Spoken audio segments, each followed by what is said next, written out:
त्रेता युग की बात है। सरयू नदी के किनारे कौशल नाम का एक प्रसिद्ध राज्य था, जहाँ अज के पुत्र राजा दशरथ राज करते थे।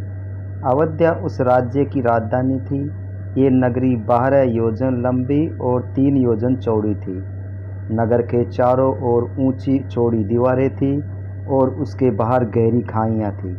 दीवार पर सैकड़ों सैनिकों की टुकड़ियाँ थीं, सशस्त्र सैनिक और बड़ी बड़ी तोपें रखी हुई थी। नगर के बीचों बीच राजमहल था। राजमहल से 8 सड़कें बराबर दूरी पर परकोटे तक जाती थी। नगर के अनेक उद्यान, सरोवर और क्रीड़ागृह थे।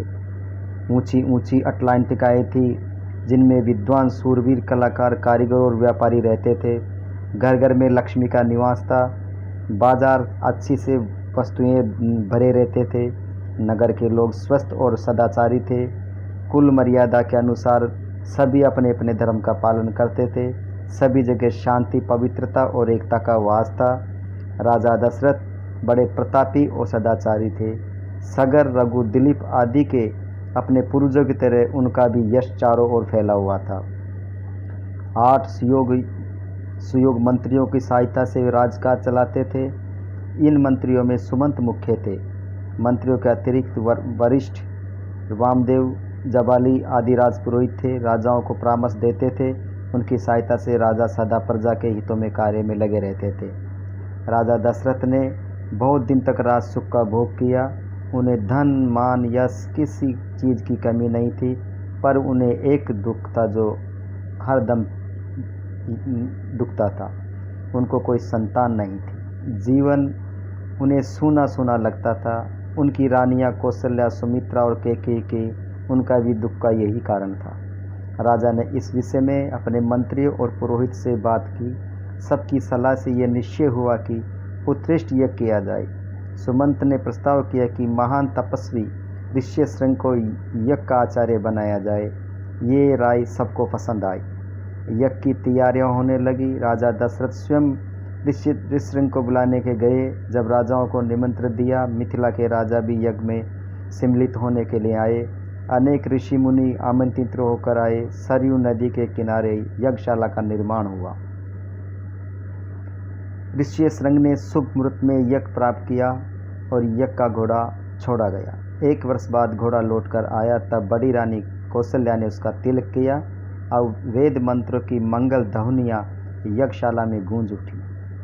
अग्नि आहुतियाँ पड़ने लगी। राजा दशरथ ने जब अंतिम आहुति डाली तो अग्नि देवता स्वयं प्रसन्न होकर के अपने हाथ में सोने के पात्र में खीर लेकर के सामने प्रकट हो गए।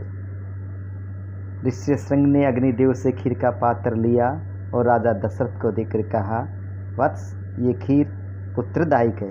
अपनी रानियों का इसका सेवन कराए।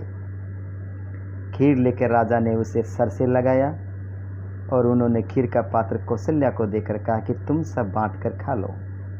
कौशल्या ने आधी खीर अपने लिए रख लिया, शेष सुमित्रा को दे दी।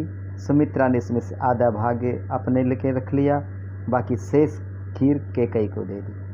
कैकेयी ने उसमें से आधी खीर स्वयं ली और आधी सुमित्रा को ही लौटा दी। समय आने पर चैत्र मास के शुक्ल पक्ष की नवमी को बड़ी रानी कौशल्या के गर्भ से श्री रामचंद्र जी का जन्म हुआ। इसी तिथि पर हम आज भी हिंदुस्तान, इंडिया में रामनवमी का पर्व बड़े उत्साह से मनाते हैं। मझली रानी सुमित्रा के 2 पुत्र हुए, लक्ष्मण और शत्रुघ्न।